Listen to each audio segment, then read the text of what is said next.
Okay, let's dive into one of the most transformative technologies of our time. We're going to get to the heart of a really simple but kind of profound question. How do machines actually learn? All right, let's start with a puzzle. How would you teach a computer to recognize a cat in a photo?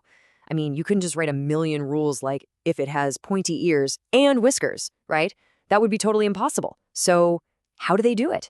This is the fascinating puzzle at the very core of machine learning.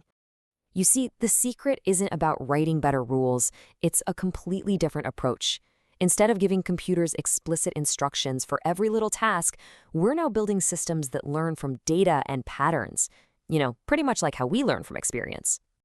To really get a handle on this, let's use an analogy that's going to anchor this entire explainer. Think about the difference between a recipe and a student chef. This breaks down the two worlds perfectly. Traditional programming, that's a recipe book. The programmer writes every single step, and the computer follows it perfectly. No surprises. But machine learning, that's like training a student chef. You don't give them a recipe. You show them thousands of great cakes, and you let them experiment.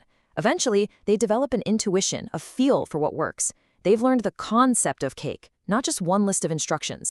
So if our machines are like these student chefs, what classes are they taking?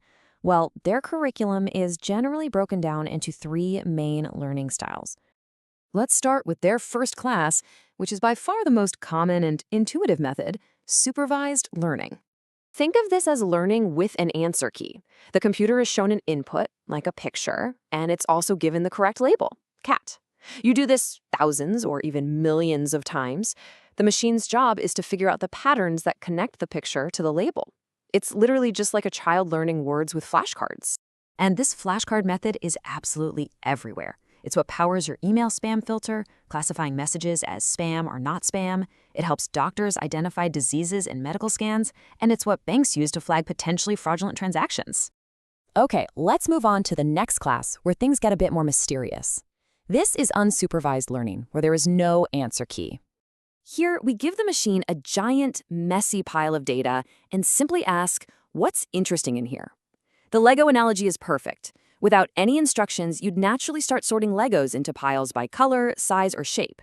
Well, the machine does the same thing with data. It finds the hidden structure all by itself.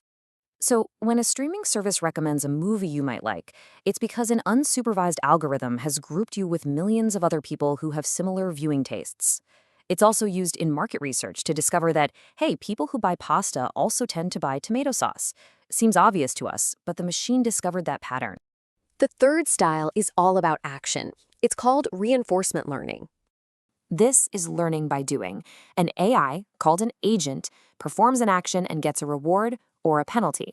A positive reward for a good action, a negative one for a bad one. It's exactly like training a dog with treats.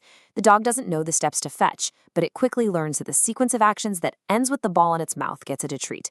The AI is just trying to maximize its treats. This is how AIs learned to master incredibly complex games like Go and chess, eventually beating the best human players. It's the same technique used to teach robots how to walk and autonomous cars when to accelerate or brake. So we've seen the different learning styles. But how does the learning actually happen inside the machine? Let's look at the engine that's powering this whole revolution. So much of today's AI runs on something called neural networks, which are loosely inspired by the human brain. When these networks have many, many layers, we call it deep learning.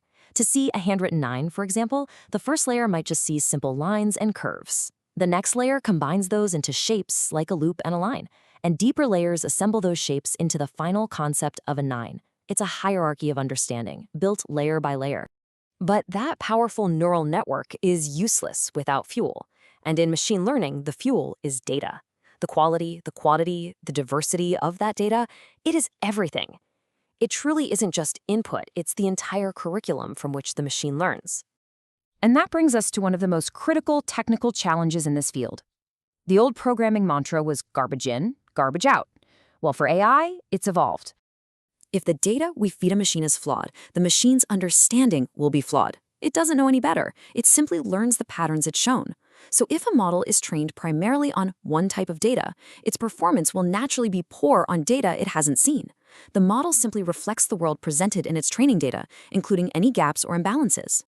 So, as this technology becomes more and more integrated into our lives, what are the bigger implications we need to be thinking about? One of the biggest issues is the black box problem. Because these neural networks learn their own complex logic, it can be nearly impossible for a human to understand exactly why it made a particular decision. If an AI denies you a loan or a job and we can't get a clear explanation, it raises huge questions about fairness and accountability. Ultimately, what we are witnessing is a monumental shift. For decades, we told computers what to do. Now, our role is changing from being a programmer to being a teacher, a cultivator of intelligence. And that really captures the poetry of this field. We're teaching machines not just to execute our commands, but to perceive the world in a new way, to see the underlying patterns in the beautiful, chaotic tapestry of data that surrounds us. Which leaves us with a final thought.